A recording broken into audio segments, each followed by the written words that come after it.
Hello friends, welcome back to new video. Seetharama serial ಕ್ಷಣ ಕ್ಷಣದಲ್ಲಿ ಘಟಿಸಿತು ಪವಾಡ. ನಿಲ್ಲುವ ದಂತಕ್ಕೆ ಬಂದ ಸೀತಾ ರುದ್ರಪದ ಕಲ್ಯಾಣ. ಸೀತಾಳ ಬಳಿ ಬಂದು ನಾನು ಮಲೇಷ್ಯಾಕ್ಕೆ ಹೊರಟಿರುವ ವಿಚಾರವನ್ನು ಈಗಾಗಲೇ ಹೇಳಿಕೊಂಡಿದ್ದಾನೆ ರಾಮ. ನಡೀತಿರುವ ಮದುವೆಗೆ ನೀವೇ ಕಾರಣ, ನೀವೇ ಇರದಿದ್ದರೆ ಹೇಗೆ ಎಂದಿದ್ದಾಳೆ ಸೀತಾ. ಬಾಸ್ ಕರೆದಾಗ ಹೋಗಲೇಬೇಕು ಎಂದಿದ್ದಾನೆ ರಾಮ್. ನಾನು ನಿನ್ನನ್ನು ಹೋಗಕ್ಕೆ ಬಿಡಲ್ಲ, ನನಗೆ ನೀನು ಬೇಕು ಎಂದಿದ್ದಾಳೆ ಸಿಹಿ. ನಾನು ಬದುಕಿರುವವರೆಗೂ ನೀನು ನನ್ನ ಎದೆಯಲ್ಲೇ ಇರುತ್ತೆ ಎಂದು ಸಿಹಿಯನ್ನು ಸಂಬಳಿಸಿದ್ದಾಳೆ ರಾಮ. ಸಿಹಿ ಮಾತ್ರ ರಾಮನನ್ನು ಬಿಕ್ಕಿದಪ್ಪಿ ಕಣ್ಣೀರಿಟ್ಟಿದ್ದಾಳೆ. ಇಬ್ಬರಿಗೂ ಕೊನೆಯದಾಗಿ ಬಾಯ್ ಹೇಳಿ ಹೊರಟೆ ಬಿಟ್ಟಿದ್ದಾನೆ ರಾಮ್ ಮತ್ತೆ ಮಲೇಷ್ಯಾಕ್ಕೆ ತೆರಳುತ್ತಿದ್ದೇನೆ. ಮನೆ ಮಂದಿಗೆ ಬೇಸರವಾಗಿದ್ದರೆ ಭಾರ್ಗವಿ ಮಾತ್ರ ಗೆದ್ದು ಬೇಗುತ್ತಿದ್ದಾಳೆ.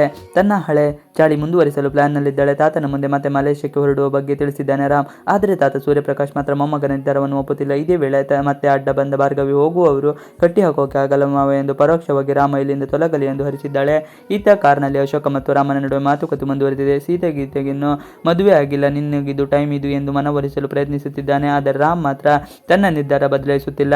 ಸೀತಾಳ ಫೋನ್ ಬಂದರೂ ಪಿಕ್ ಮಾಡದೆ ನೇರವಾಗಿ ಫೋನ್ ಸ್ವಿಚ್ ಆಫ್ ಮಾಡಿದ್ದಾನೆ. ಮಲೇಷ್ಯಾಕ್ಕೆ ಹೋದವರ ಮೇಲೆ ಅಷ್ಟೇ ಕಾಲ್ ಮಾಡುವುದಾಗಿ ಹೇಳಿದ್ದಾನೆ. ರಾಮ್ ಮನೆಯಿಂದ ಹೆಜ್ಜೆ ಹೊರಗಿಡುತ್ತಿದ್ದಂತೆ ಒಳಗೊಳಗೆ ಇದ್ದ ಖುಷಿಯಲ್ಲಿದ್ದಾಳೆ. ನಿಟ್ಟುಸಿರು ಬಿಟ್ಟು ಮೊಸಳೆ ಕಣ್ಣೀರು ಹೊಳಿಸಿಕೊಂಡಿದ್ದಾಳೆ. ನೇರವಾಗಿ ಚರಂಡಿಗೆ ಫೋನ್ ಮಾಡಿ, ನಿಮ್ಮ ಬಾಸ್ ಆಫೀಸ್ ಬಿಟ್ಟು ಹೋಗಾಯಿತು, ಇನ್ಮೇಲೆ ನಿಮ್ಮ ಮೇಲೆ ಜವಾಬ್ದಾರಿ ಜಾಸ್ತಿ ಇರುತ್ತೆ. ಆಫೀಸ್ನಲ್ಲಿ ಏನೆಲ್ಲ ನಡೆಯುತ್ತೆ ಎಂಬುದನ್ನು ಪಿನ್ ಟು ಪಿನ್ ನನಗೆ ಮಾಹಿತಿ ಕೊಡಬೇಕು ಎಂದಿದ್ದಾಳೆ. Thank you Sita, happy married life ಎಂದು ಕುಹುಕನಾಗಿ ಬೇರಿದ್ದಾಳೆ.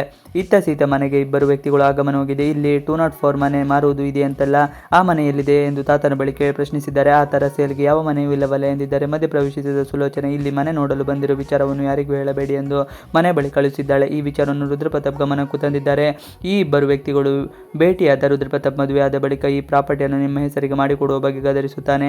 ಇವತ್ತೇ ನನ್ನ ಮದುವೆ, ತಾಳಿ ಕಟ್ಟುವವರೆಗೂ ಸ್ವಲ್ಪ ಸಮಾಧಾನವಾಗಿರಿ ಎಂದು ಹೇಳಿ ಕಳಿಸುತ್ತಾನೆ. ಶಾಸ್ತ್ರ ಬೇಗ ಮುಗಿಯಬೇಕು. ಮದುವೆ ಮುಗಿಯುತ್ತಿದ್ದಂತೆ ಸಿಹಿ ಅನಾಥಾಶ್ರಮ ಸೇರ್ಕೋಬೇಕು. ಅವಳು ಯಾವುದೇ ಕಾರಣಕ್ಕೂ ನನ್ನ ಕಣ್ಣ ಮುಂದೆ ಇರಬಾರದು ಎಂದು ಸುಲೋಚನೆಗೆ ಆಗ್ರಹಿಸಿದ್ದಾಳೆ. ಇತ್ತ ಕಣ್ಣ ಮುಚ್ಚಲ ಆಟ ಆಡುತ್ತಾ ಮನೆಯಲ್ಲಿಯೇ ಅಡಿಗೆ ಕೂತಿದ್ದ ಸಿಹಿ ಅತ್ತಿಗೆ ಮತ್ತು ರುದ್ರಪ್ರತಾಪ್ ಮಾತುಗಳನ್ನು ಕೇಳಿಸಿಕೊಂಡು ಕಣ್ಣೀರಿಟ್ಟಿದ್ದಾಳೆ. ಹಾಗಾದರೆ ಸಿಹಿ ಈ ವಿಚಾರವನ್ನು ಸೀತಾಳ ಗಮನಕ್ಕೆ ತರ್ತಾಳ ಅಥವಾ ತನ್ನ ಫ್ರೆಂಡ್ ರಾಮನಿಗೆ ಹೇಳಿ ಮದುವೆ ನಿಲ್ಲಿಸ್ತಾಳ? ಮಲೇಷ್ಯಾಗೆ ಹೊರಡು ನಿಂತ ರಾಮ್ ಮದುವೆ ನಿಲ್ಲಿಸಲು ಓಡೋಡಿ ಬರ್ತಾನ? ಈ ಕುತೂಹಲ ಮುಂದಿನ ಸಂಚಿಕೆಗಳು ಗೊತ್ತಾಗಿದೆ.